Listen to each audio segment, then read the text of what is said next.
What's going on, everybody? Welcome to another edition of Recher Reacts. Jay Recher here with you. Hope everybody is having a wonderful Tuesday night, whether you're watching here in the Tampa Bay area or abroad. If you need a break from what's going on at the DNC right now, or you're wondering if the Rays are ever going to score another run ever again, have no fear. I am here for you. A little update if you don't know what's going on with the Rays. It is currently 1-0 Rays. They did score one. See, that's what I needed to do. I needed to go live so they could score a run. They're up 1-0 in the top of the eighth against the Oakland Athletics. They try to get back over 500 once again, and T. Kreise's favorite Rays outfielder, Jose Siri, hits the lone home run. Now in the middle of the eighth, bottom of the eighth coming up, the Rays clinging to a 1-0 lead. No Rays talk on the show, but again, a big shout out to Shane Boz. Absolutely dealing. That's one of the reasons why I thought the Rays, if they could go on a run, if they could sweep this series against Oakland, maybe get back into this thing. Uh, Probably not. But if they had any type of hope, they were going to need to try to get 6, 7, 8, 9 games over 500. And the way to do that is by first off sweeping a team like the Oakland Athletics. But they lose the first game of the series. They don't score any runs. And then they only score one today. But we'll see if the bullpen can hold on to this lead. All right. Follow me on all social media platforms at Jay Retcher, whether it's Facebook or Instagram or Twitter, just every single one. Every single follow definitely helps. And like and subscribe here to my YouTube channel, youtube.com/ at sign JRecher10. And that's JAYRECHER 10, the number 10, 1 0. Today we're going to talk a lot of Buccaneers. It's all football tonight. All football, unless we get some breaking news in maybe another sport or from something in the baseball world. But Jose Siri's home run might be the only baseball we talk on the show today. Always welcoming comments, questions, concerns. Feel free to put them there. I don't know if you can comment necessarily on Twitter, but you can try. But YouTube and Facebook as well. Go check them out there. So we'll talk a little Brian Flores today. He responds to the Tua Tagovailoa comments about what he said, that Brian Flores wasn't too nice to Tua years ago when they were both in Miami together, and you could see that Tua Tagovailoa under the leadership of Mike McDaniel has been much better, and he has been just a fantastic, um, listen, regular season, right, quarterback, because he's yet to really take that over into the postseason to really capitalize on that. Um, but yeah, this is a match made in heaven for Tua Tagovailoa and Mike McDaniel, so it's worked out for him. But wasn't too, didn't speak very glowingly about his former coach there in Miami. We'll get into that here in a little bit, but I want to talk about the Tampa Bay Buccaneers here for the majority of the time here on the stream. And I'm excited about this team. I think they're going to be better. I might be in the minority, but I know certain people are worried about Atlanta. I'm not necessarily too worried about the Atlanta Falcons. First year head coach, first year play caller. I know Raheem obviously had a tenure here with the Tampa Bay Buccaneers as the head coach, but it's his first year there in Atlanta, and he's got to get it right. You're counting on a guy, Matthew Judon, who played 4 games last year. He's not getting any younger. You got a guy like Justin Simmons who plays the same position as Jesse Bates. So I think there's a little bit of redundancy there. And we've yet to see if this offense that looks so great on paper can do it in the regular season and be a powerhouse in the National Football League. And oh yeah, you got Kirk Cousins, a guy in his mid-30s coming off an Achilles injury as well. So I'm still not. It's not sour grapes. I think they have a decent team, but I'm just not as. I don't think it's a slam dunk that they're better than the Buccaneers. I still think the Bucs are a better team. I still think the Bucs are going to win the division. And listen, you're going to be able to take what you want from these next couple of days when it comes to the Buccaneers. You have joint practices tomorrow at the Advent Health Training Center at One Buccaneer Place against the Miami Dolphins. We'll be there. A bunch of DAE guys will be there. So make sure you follow everybody on their social media platforms because we're going to be tweeting out and sending out video. And it's going to be a hotly contested battle, literally and figuratively, with Tyreek Hill and all those guys coming down from Miami, Tua as well. Let's see how the offense and the defense stacks up. It should be fun. Can't wait for that tomorrow. And then, of course, we'll break it all down starting at noon on Jay and Zach over on WDAE. Plenty to get into there. Um, but the reason why I want to talk about the Buccaneers here is not because of the joint practices with the Dolphins. It's not because, this is the last preseason opener and this is the last preseason game before the regular season in a couple of weeks. The reason why I want to talk about the Buccaneers tonight is there was something that I heard on a video that the Tampa Bay Buccaneers posted today over at One Buck Place, and it was from Graham Barton, rookie center who was just named the starter from head coach Todd Bowles. And they asked him during this video, what is the one game that you're looking forward to the most? And he said, the Super Bowl. Now, to some people, you look at this and go, yeah, what's the big deal? Of course, he's got these lofty aspirations. Um, and maybe it's just kind of like a tongue in cheek comment, but it's not. And here's why it isn't. I've gotten a chance to interview a bunch of guys one on one this year. Wanted to do something different at training camp instead of just going over there and being a part of the press conference and tweeting out the same thing that everybody else is tweeting about when it comes to Todd Bowles and his comments or the two or three players that they bring over after camp every day. I wanted to do something different. I wanted to go to the other side of the field, and I wanted to try to interview individual players and have some exclusive content for us on Jay and Zach and also for my social media platforms. And I implore you to go back to whether it's my TikTok, Facebook, Instagram, Twitter, all the videos are up there. My interviews with guys like, who did I talk to? KJ Britt, Jalen McMillan, and Cody Mauk, and Graham Barton, guys like that. And from a couple of the guys, including a guy like Kate Otten, they were not shy in saying that their goal, when I asked them about personal goals, a lot of the guys, the first thing they said for their personal goals was to help this team win a Super Bowl. And you don't always hear that from players because whether they're afraid of putting the cart before the horse, they haven't even played a regular season game yet. Their goal, you would think is to make the playoffs, win the division, and then, all right, we'll talk about the Super Bowl when we get there. But this team is not shying away from having lofty aspirations, of saying that their goal is to go and, excuse me, that their goal is to go to and to win the Super Bowl. Now you may ask, where did this all start? Where did this all come from? And if you remember, a couple weeks ago, the Tampa Bay Buccaneers posted this video on their social media accounts, and it was Todd Bowles talking to his team, and he was letting them know, kind of like what the focus should be this year. Hey, what are we doing?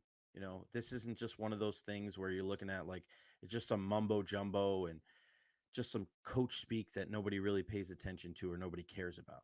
None of that. It was Todd Bowles letting this team know that, all right, yeah, we want to win the division, but we want to win a Super Bowl here. That's where your focus should be. Now, he also added in there like, hey, you got to take care of the daily process, right? You got to take care of the little things. You got to attack every day, one day at a time, and focus on that. You can't skip any steps. But I like the fact that Todd Bowles gave such an impassioned speech. You can go back and check it out on the Bucs social media platforms. It was 6 minutes long, and that they cut it down.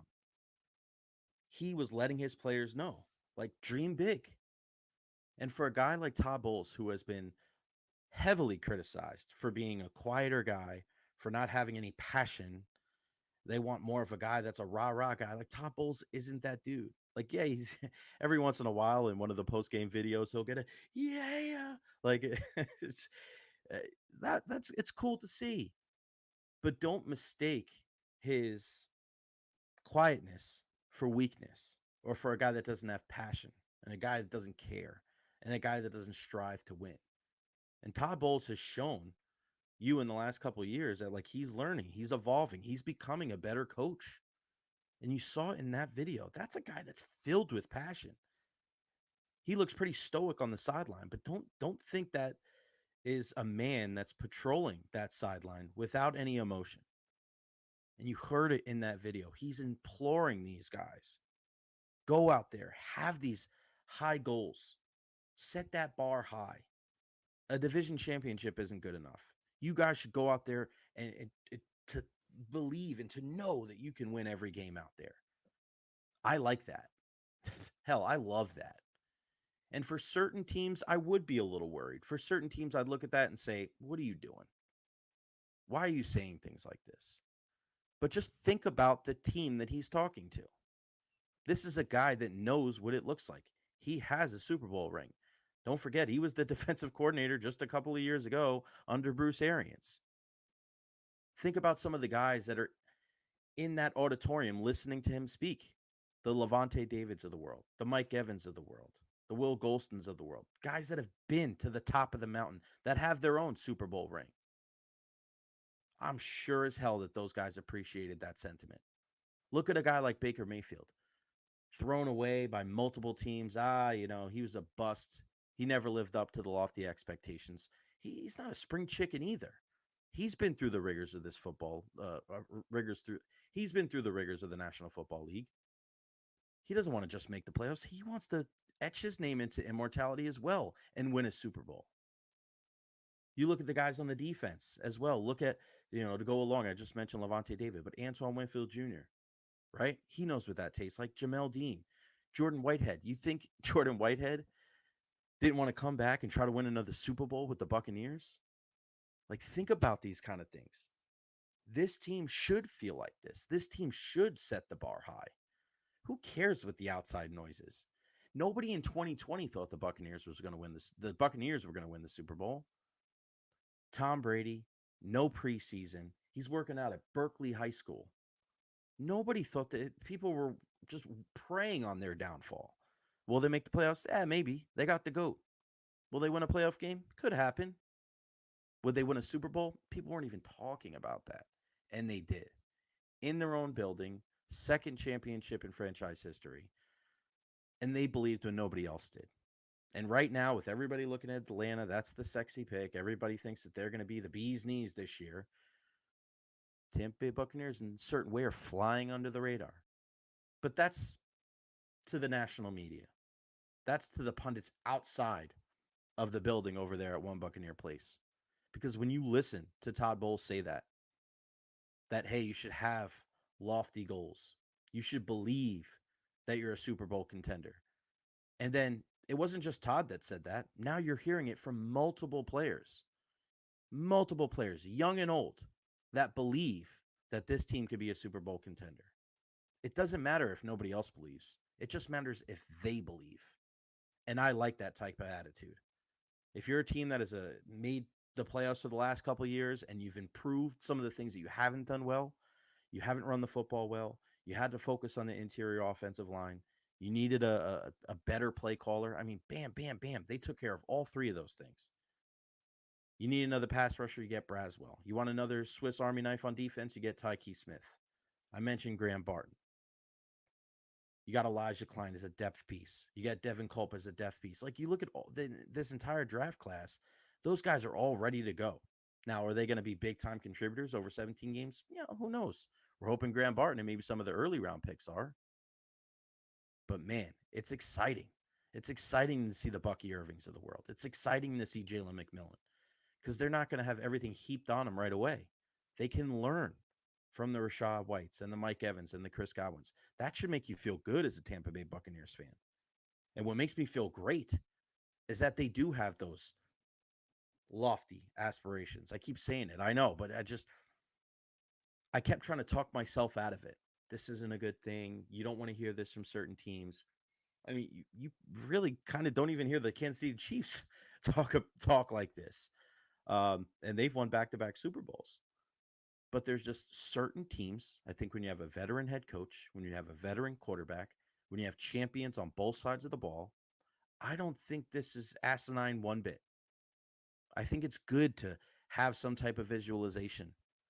I think it's good to speak these kind of things into existence.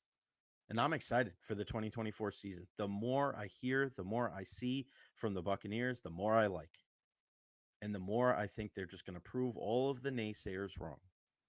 Keep doubting Tampa Bay. Keep on doing it. But it'll be to your own peril. Because this team, they're setting their goals high. And I can't wait to see them try and reach that top of the mountain once again. All right, follow me on all social media platforms at Recher, Facebook, YouTube, Twitch, Twitter, the whole shebang, the whole kit and caboodle. Let's see. Let's check in on our Rays. It's 1-0 going into the top of the ninth. How about it? How about those Tampa Bay Rays? How many hits so far for Tampa Bay? Two from Yandy, and one from Siri. Hey, they don't ask you. All they do is ask you if you win. They don't ask you by how much. All right, before we roll and get up out of here, I want to talk about what happened today with Brian Flores. And if you saw a couple of days ago that Tua Tagovailoa was on the Dan Lebitard show with Stugatz, and he had some pretty inflammatory comments, and it really was just echoing the sentiments of the relationship of him and Brian Flores. And here's what Tua said. To put in simplest terms, if you woke up every morning and I told you that you suck at what you did, that you don't belong doing what you do, that you shouldn't be here, that this guy should be here, that you haven't earned this right, and then you have somebody else come in and tell you, dude, you are the best fit for this, you are accurate, you're the best, whatever, you are this, you are that. How would that make you feel listening to one or the other? You see what I'm saying? And he compared the two with Brian Flores and his now coach, Mike McDaniel. And we spoke about this on the show a couple times. And when you're making these comments like Tua did, you always try to consider the source, right? Consider the track record of the person that is making these comments that are kind of catching people in an awkward position. And the more and more I thought about it, the more and more I try to get away of like, damn, this isn't right. I fully support what Tua did. We want our players, we want our coaches to be more honest. You want them to be more transparent. You don't want the coach speak, the players speak. You want to hear some real stuff. Tua gave you some real stuff there. And don't tell me that Tua is a guy that doesn't want to be coached hard. He went to Alabama. He was a quarterback for Nick Saban. You're telling me Nick Saban doesn't coach his guys hard? That dude was ready for the big time. He fought through injuries. You could say he's injury prone. Okay, that's your prerogative. He played every game last year. But I don't think that kid's soft. Hell no. Not one bit. And also, he's had success with Mike McDaniel. So it's not one of those things where this happened and he's out of the league and he's blaming Brian Flores. And he comes out of it, coming out of his face like, oh, well, I wasn't the quarterback that I could be because this guy was always chopping me down. And, he blamed him for everything and he always passed the buck. No, he didn't do that. He took owner. He said it and he was like, all right, this is what happened with Brian Flores and Mike McDaniel. It's totally different and he's had some success. So before I think everybody was making full judgment on what Tua said, people wanted to know, like, all right, what happens when Brian Flores responds in kind? And to his credit, he didn't wait very long. He spoke today. He's now the defensive coordinator with the Minnesota Vikings. And to hear what Brian Flores had to say, I think is an example for all. And what Flores, and he seemed hurt by he seemed bothered by it. And Flores says, I think, part of coaching is correcting. I'm always going to correct. I'm always going to have a high standard. And I think, look, I've done a lot of reflecting and on this situation, reflecting on the situation, communication. I think there's things that I could do better for sure. And I've grown in that way. And then Flores was asked about Tua, kind of saying that he was a horrible person. He said, look, I'm human. So, that hit me in a way that I wouldn't say was positive for me. But at the same time, I've got to use that and say, hey, how can I grow from that? How can I be better? And that's really where I'm at from that standpoint. Do I feel like that's me? No. But, how can I grow from that situation and create a world where that's not, the case that anyone says that about Brian Flores? I don't fault Tua Tagovailoa for saying what he said one bit. I love it. I love the honesty, right? I appreciate that he was very transparent with the guys down there in South Florida. But I also really appreciate what Brian Flores did today, too. In a world where everybody wants to point fingers, nobody wants to take accountability, everybody wants to pass the buck, everybody wants to say, well, I did something bad, but that person did something worse. Brian Flores did not deny these accusations one bit. He owned them. He owned them. And he focused on the things that he could control. And that was what he can learn from this situation. I didn't think that Tua was lying when he said this, nor did I think Brian Flores was like a horrible person because he said this. I mean, things happen. You just never know. And to hear what Brian Flores was going through, we learned over the years up in Miami. Now, it doesn't excuse his behavior, but it explains it. And you're getting a guy I mentioned before about a pattern of behavior, right? A track record. Brian Flores is pretty well liked around the league. He really is. So for something like this, not to say that it doesn't happen, but to me, it looks like it's more of an isolated incident more than anything else. And if he can learn from it and not do it again, and learn that there's other ways to motivate and coach up players, then shouldn't a guy like that deserve a second chance? He seems to have earned it. And it doesn't seem like Tua's harboring any ill will. He was just being honest about the situation. He's in a better place right now with Mike McDaniel as the signal caller. And I wouldn't be surprised at all if they mend these fences and one day we'll see, Brian Flores and Tua kind of dapping it up and maybe not being the best of friends, but these are the type of things that you can really grow from and learn from. And again, I don't absolve one bit of what Brian Flores said about Tua Tagovailoa, but I think people should really take note of how he handled himself in this situation. Not throwing Tua under the bus, not making it seem like Tua's concerns were unimportant or off base. I mean, what is Brian Flores going to say? Like to Tua, like that's how he felt. That's how he was treated. Brian Flores probably didn't want him there as the quarterback anyway. There's all that talk about Deshaun Watson and you know Brian Flores undergoing all that stuff with the owner there, trying to get him to lose games at the end of the season. Like that was not a very healthy environment for Coach Flores there in Miami. So to say that he was acting out of character really isn't too much of a surprise. A lot of people would do things that were out of character when you're in a work environment like that. Again, I have to preface that by saying it's not an excuse, but it's a reason. We got to know the difference between the two. He's taken ownership.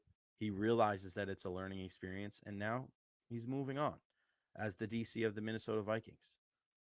And I love that. And I hope more people can follow his lead when you get faced with situations like this. I had this conversation with my sister years ago. And my sister Emily, she's such an empath and she's so thoughtful and kind and considerate. And at times, I think people were people mistake her kindness for weakness and people, kind of step all over her. And it breaks my heart for her because she's my little sister and I'm always looking out for her. But she, in tears one day, we were talking about something that was going on with work. And she was like, why do I always have to bite my tongue? Why do I always have to take the high road? And I didn't plan this answer out, but I just told her, I said, because you can. Not everybody's afforded the high road. Not everybody is aware enough to realize that sometimes it's better to bite your tongue. Sometimes it's better to fight another day. Sometimes it's better to realize like that's not the hill you want to die on. Not everybody has that perspective. A lot of people are very reactionary and they get so offended and so emotional. Think about it. We're talking about sports, we're talking about politics, think about relationships that you're in. Everybody gets so emotional. They want to express themselves in a way of like, I have to be offended about this. I have to have an opinion on this. Sometimes it's just better to be like, hey, you know what? Put your hand up. I screwed up. I screwed up. It's inexcusable. I got to be better. I wish more people would do that. I wish more people would follow that example and take the high road because you can. Bite your tongue. Talk through things. Understand where people are coming from. Put yourself in their shoes. Instead of engaging in this mudslinging contest where you just all you do is just you dig yourself deeper and deeper and deeper. We kind of joke about this on the show sometimes. Like I am not one of those people that is going to get on social media and argue with you on Twitter. Sorry. We can have a conversation, right? If you say something nice or you have a question, like I'll do my best to answer them. But if you think I'm one of those people that are just going to scroll through the comments and I'm just going to talk smack with every like that's life's too short, man. I do not want to do that. Not one bit. That's not why I use social media. I use it to try to promote, all the things we got going on. at work, try to promote my brand, try to promote good things. And that's why I really wanted to address this Brian Flores conversation with, the press conference that he had, and then Tua Tagovailoa, just that whole thing, and why we should examine it in that way. That's the perspective I think we should all be aware of. This isn't a topic for morning television where if you're not yelling at somebody with your opinion, then it's not valid.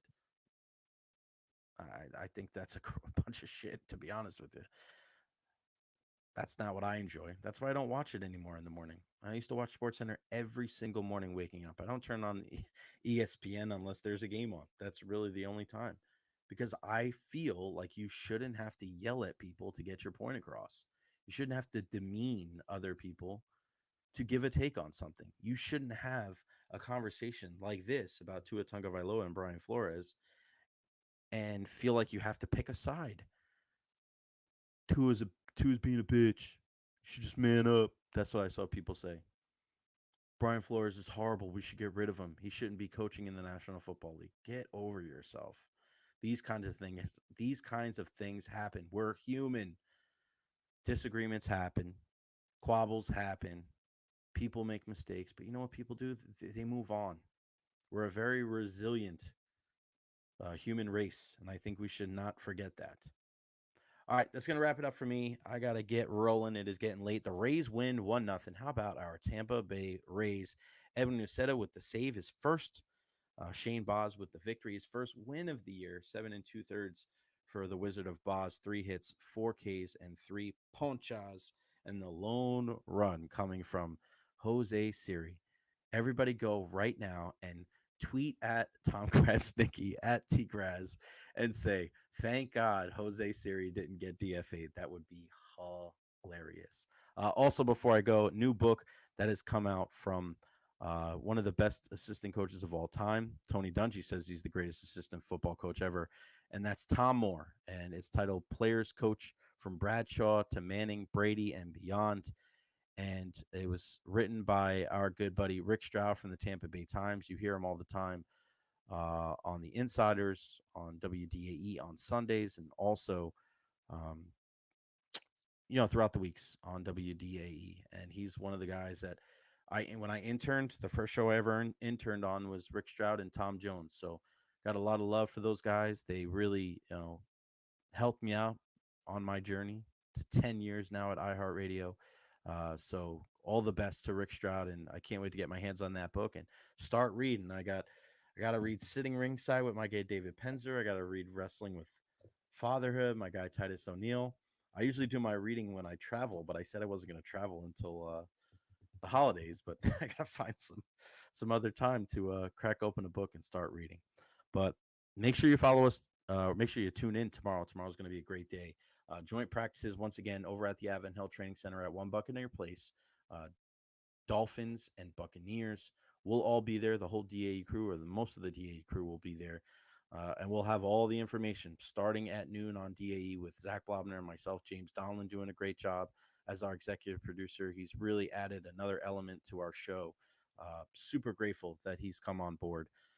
And our coverage starts at 6 a.m. with Pat and Aaron and the Goons. So it's a Wechter Wednesday. It sure is. And they'll be talking about a Rays victory. All right, it's going to do it for me. To bed I go, to video cutting I go. But I love you all and I appreciate you all. Go to sleep. Go to sleep and enjoy the rest of your night. And we'll see you tomorrow right here on Recher Reacts. Peace out.